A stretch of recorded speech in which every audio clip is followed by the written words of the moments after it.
আসসালামু আলাইকুম। দীর্ঘ এক সপ্তাহ পর আমরা আবার ইঞ্জিনিয়ারে ফিটিং করতেছি।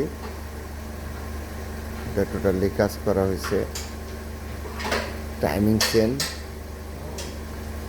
ইভেন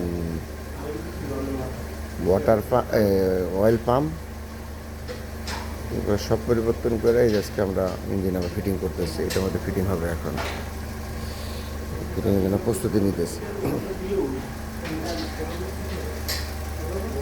সো এভাবেই যাদের আমরা গাড়ি কাজ করি, যেমন অনেক সময় লাগে, কারণ অনেক মাল পাওয়া যায় না। এটা রেনু গাড়ি।